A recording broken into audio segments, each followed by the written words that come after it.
following program is brought to you in living color on NBC. The most important single event of the international entertainment year of the Academy of Motion Picture Arts and Sciences. Now for the first category, the selection of a master of ceremonies for the evening. We have a fellow who boasts that he has tux and will travel. A distinguished American to whom all of us owe many thanks for many memories. A man equally at home in motion pictures, television, and in the hearts of us all. It is true that you may fool all the people some of the time. You can even fool some of the people all the time. But you can't fool all of the people all of the time. You don't understand. I could have had class. I could have been a contender. I could have been somebody instead of a bum. Oiga, señor, we are federales. You know, the mountain police. If you're the police, where are your badges? Badges? We ain't got no badges. We don't need no badges. I don't have to show you any stinking badges. Mike Murphy!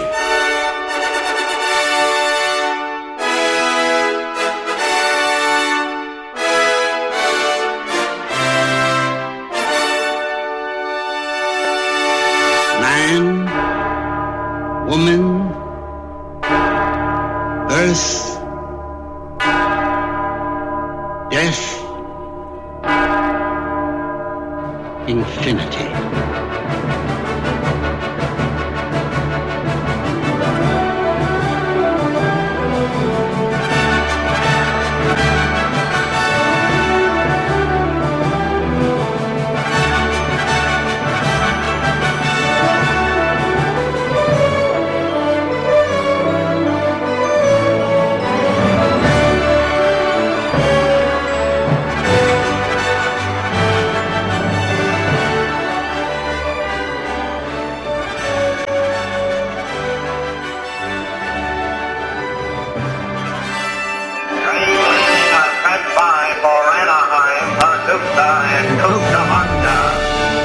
All right, I've got bad duty for today. After I leave this show, I have to go to Kelly's and make sure that the beer is all sitting right.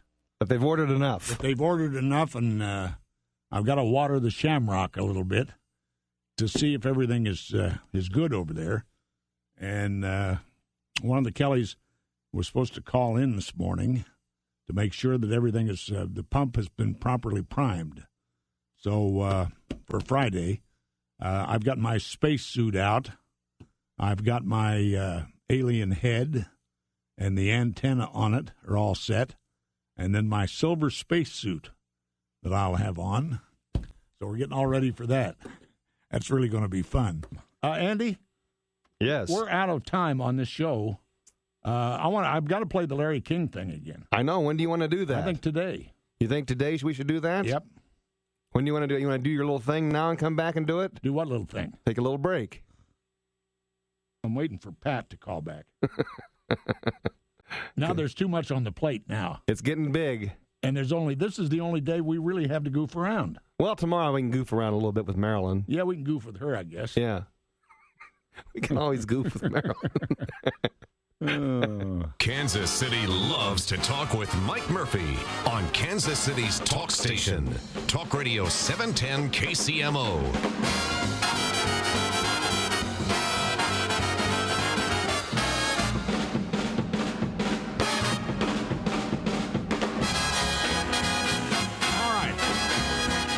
All right, that was Jamie Farr that we played show from, I don't know how long ago that was. Andrew has come up with and produced a CD with a lot of my stuff on it.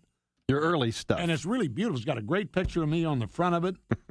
and it's got a couple of pictures, I guess.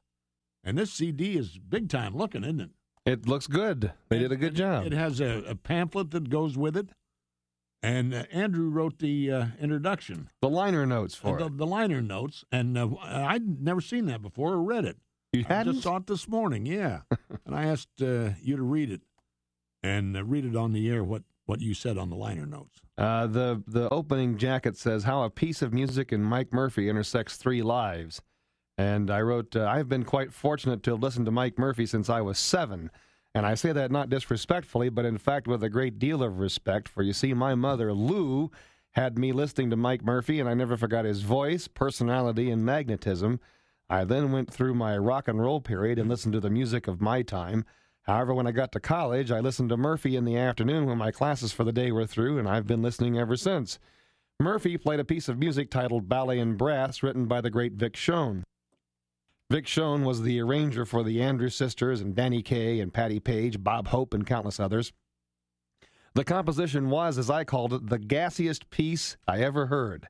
I asked him in June of 1986 if I could borrow his personal copy. He said, come on by and pick it up. I taped every speck of that record and made copies of the liner notes. I then called the composer at his home to borrow the music scores. Vic Schoen then became a dear friend and mentor. When asked July 17, 2000 to become Mike's producer, I had come full circle. For that morning, I actually played Ballet in Brass and have been playing it ever since. In 2001, we began playing Mike Murphy Memories. Mike's wife, Kathy, gave as much tape on Mike's career that they had, and we made an appointment for every Friday to play a Mike Murphy memory. This is but a short compilation of a magnificent 46-year career in this business of radio. Believe me when I say this, it was a labor of love, and Volume 2 is just as good too. Enjoy. All right, thank you. Andy, that was just splendid. I wish I could have been bigger time. And You are big time. This is not big time. But it's, it's medium time. It's not small time. It's medium time. It's small time. But you could have been, if we'd have gone to New York, we could have had that town. Taking them by storm, huh? Yeah, we could have been good there for a couple of years. We could have owned them. I don't know how long I'd have lasted there. We'd have got a free sandwich. But that was neat to go in there and where is that interview where I tell that story about going to New York and going on the air there? There is no story. There is nothing recorded of you. Well, there's Tom Leathers tells the story in his December issue of the magazine where he interviewed me. Oh, he does. Is that right? Yeah. So it's in the Squire. Yeah. Good. Anyway, we were. I want to before we run out of time. I'm forgetting to do a lot of stuff. See, I was going to play my favorite songs of all time. Haven't done that. Haven't even started on that. We're going to play the greatest Christmas songs of all time. We've got some of those in. Well, we've not, 6? Well, maybe 10. But I want to take this opportunity here, and I'll do it again, to thank you for your great assistance in the production of this show, which is not easy to do. And as a matter of fact, when you started doing it, you didn't have a clue what you were doing. You said it was going to take 6 months for me to get my legs. And then you hit the wall here a couple of years ago. Yeah. Then you said, and Andy, and then about a year and a half into this, you're going to have a problem. So about January of 01, I hit a brick wall.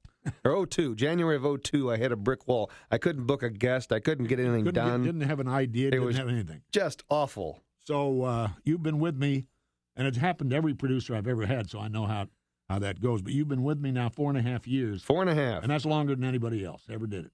I can't believe that. That's longer. You got the record. I got the record. And I can't thank you enough for all you've done. Well, it's been my honor. And the production of this CD, I know you put an awful lot of time into that. And it's just a beautiful job. Well, you deserve it. So thank you for all your help. Sure. And all the camaraderie and everything that we've had. Thank you. It's been my pleasure. 4.5 years. And, folks, those of you who are listening to this show right now, and you're driving around in your car, why not do what we used to do and throw the back seat of your car out onto the street and get that sucker and get right back in there and pull it up and then get it out the window, open the door, and get it out the door and get it onto the street. And that way, when I get off this show here in about 10 minutes, I can go up and down the road and know if I had any listeners or not. Now, if I don't see any back seats, then I know I didn't have any listeners.